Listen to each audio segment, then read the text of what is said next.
श्री साईनाथाय नमः। हरिः नमः। प्रक्षाल्य मुखो प्रक्षाल्य पादो प्रक्षाल्य नमस्कारं समर्पयामि। श्री सिद्धानंद सद्गुरु साईनाथ महाराज की जय।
పల్నాడు జిల్లా చిలకలూరిపేట పట్టణంలోని నర్సరావుపేట రోడ్డులో శ్రీ సాయి నగర్లో వేయించేసినటువంటి శ్రీ షిరిడి సాయినాథుని యొక్క మండపం 2018 సంవత్సరం ఆగస్టు నెల 30వ తారీఖున తిరుమల తిరుపతి వేద విశ్వవిద్యాలయం ప్రొఫెసర్ గారు మరియు డీన్ గారు అయినటువంటి శ్రీ శ్రీ శ్రీ అగ్నిహోత్రం శ్రీనివాసాచార్యులు గారి యొక్క బృందం వారిచే ప్రతిష్టాపన కార్యక్రమం జరిగింది.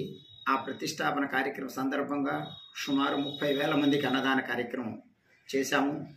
అప్పటి నుండి మధ్యలో కరోనా రోజుల్లో తప్ప మిగతా ఇప్పటికి కూడా జరుగుతూనే ఉన్నాయి. ప్రతి గురువారం సుమారుగా 1000 నుంచి 1200 మందికి అన్నదాన కార్యక్రమం జరుగుతున్నది. భగవంతుడి యొక్క ఆశీర్వచనములతో, గాయత్రి మాత యొక్క ఆశీర్వచనములతో అక్కడ గాయత్రి స్తూపాన్ని కూడా ఏర్పాటు చేశాము.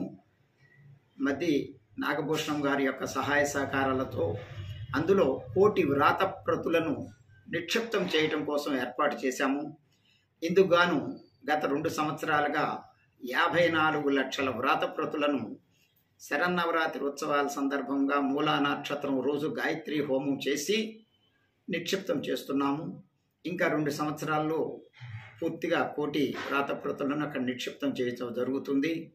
అదేవిధంగా 2018 సంవత్సరం ముందు నుంచే గోశాల మాకు నిర్మాణం చేసి ఉన్నాము. ఆ గోశాలలో ప్రస్తుతం 30 గోవులకి సేవ చేస్తున్నాం. భక్తుల యొక్క సహాయ సహకారాలతో నిర్విఘ్నంగాను నిర్విరామంగాను ఆ యొక్క గోశాల నిర్మాణం చేసి గోసేవ చేయడంతో పాటుగా బాబా గారికి కూడా నిత్య ధూప దీప నైవేద్యములు జరుగుతున్నాయి. ఈ కార్యక్రమం సందర్భంగా 2018 సంవత్సరంలో మేము ప్రారంభించినటువంటి అన్నదాన కార్యక్రమం ప్రతి గురువారం కూడా 1000 నుంచి 1200 మందికి అన్నదాన కార్యక్రమం జరుగుతూ ఉన్నది. ఒక్క కరోనా వచ్చినటువంటి సంవత్సరంలో పోలీసు వారి ఆంక్షలను అనుసరించి మాత్రమే ఆ ఒక్క సంవత్సరం జరపలేదు. అప్పటి నుంచి ఎప్పటి వరకు కూడా కంటిన్యూగా ప్రతి గురువారం మేము అన్నదాన కార్యక్రమం జరుపుతున్నాం.